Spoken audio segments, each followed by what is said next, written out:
Looked around and wondered why some people just don't seem to have any friends?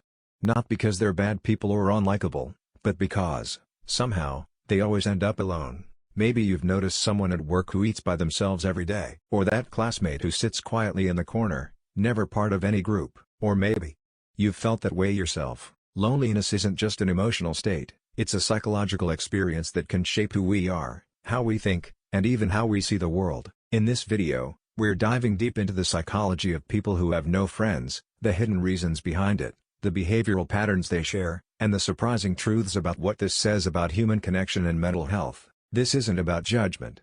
It's about understanding, because loneliness is something that touches almost everyone at some point in life. So, let's unpack what really happens inside the minds of people who live without close friendships, and what they all have in common. Before we continue, please subscribe, like this video and turn on notifications so you don't miss our next update.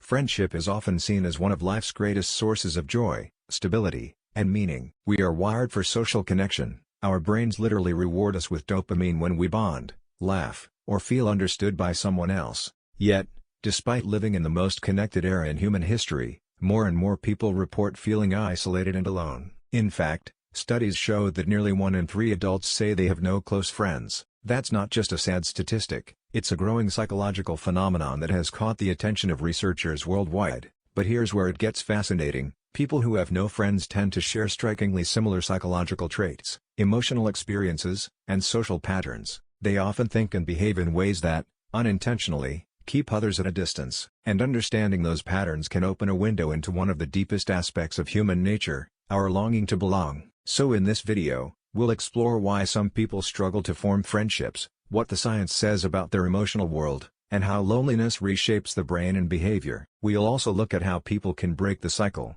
and find connection again. Let's start with something crucial. Loneliness and friendlessness are not the same thing. A person can have no friends and not feel lonely, while another can have a large social circle yet still feel completely isolated. Loneliness is subjective. It's the emotional pain we feel when there's a gap between the relationships we want and the ones we actually have. But when someone has no friends at all, especially over long periods, that emotional state can evolve into something much deeper, a change in how they view themselves and the world. 1. The protective shell, emotional withdrawal. Many people who have no friends didn't start out that way. Often, they've experienced rejection, betrayal, or bullying at some point, especially in formative years. Psychology calls this social trauma. The mind, seeking safety, builds a wall. These individuals begin to associate closeness with risk. The subconscious message becomes, if I let people in, I'll just get hurt again. So they withdraw, not out of arrogance, but out of protection. Over time, this withdrawal becomes a pattern. The person appears distant or indifferent, but underneath, it's fear disguised as indifference. They crave connection but are terrified of the pain that might come with it. This emotional self-protection is one of the strongest psychological traits found among people who have no friends. 2.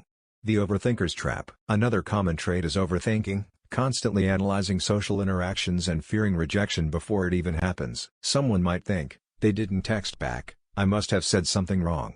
Or, they already have their own group, I'd just be a burden. This kind of thinking, known as social anxiety rumination, traps the person in their head. Instead of reaching out, they rehearse imaginary scenarios of failure, reinforcing isolation. Research in cognitive psychology shows that chronic social anxiety can activate the amygdala, the brain's fear center, making even simple conversations feel threatening. So, they retreat further, finding comfort only in solitude. 3. The introversion misunderstanding. It's important to note that being introverted isn't the same as being lonely. Introverts simply recharge alone, but they still value meaningful connections. However, people who live long without friends sometimes mistake social exhaustion for preference. They tell themselves, I just like being alone, but deep down, there's often an ache for companionship that's been suppressed for too long. This phenomenon, known in psychology as adaptive avoidance, can cause individuals to lose touch with their own social needs, a slow emotional numbness that makes re-entering friendships even harder. 4.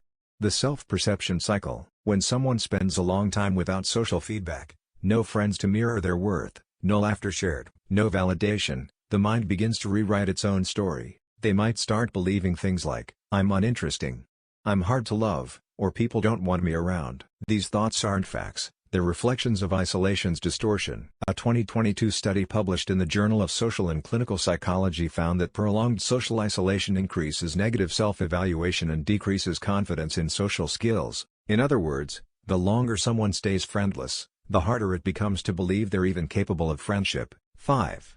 Common behavioral patterns. Across countless psychological studies, people who have no friends often share behavioral patterns such as avoiding group settings or turning down social invitations, struggling with vulnerability, keeping conversations shallow to avoid exposure, difficulty maintaining eye contact or reading social cues accurately, a deep inner world. They think a lot, reflect deeply, and often feel misunderstood. Paradoxically, many of these individuals are highly empathetic and intelligent, but their sensitivity makes them more prone to emotional hurt, so they isolate to protect their peace. 6.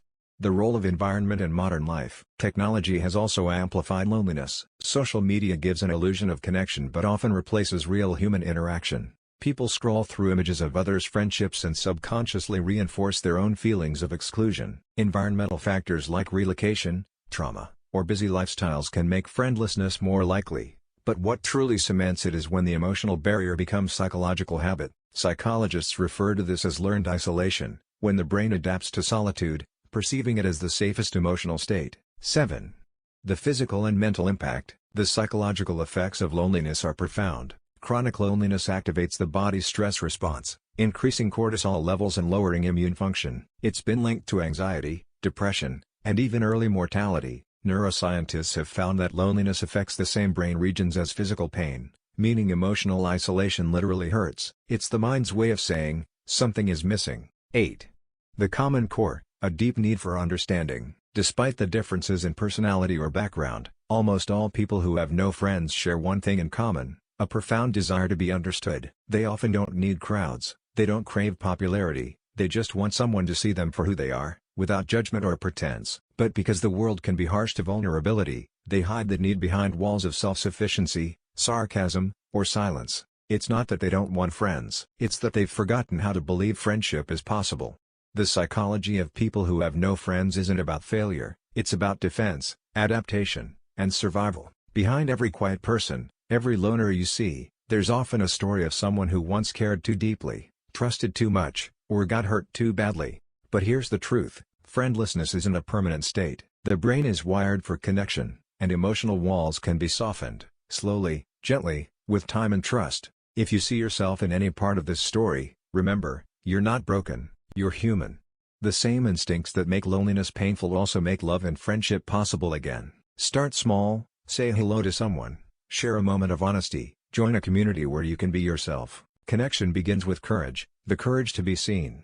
If you found this video helpful or eye-opening, don't forget to like, subscribe, and share this message with someone who might need to hear it today. And tell me in the comments, what does friendship mean to you? Because sometimes, understanding ourselves is the first step to never feeling alone again.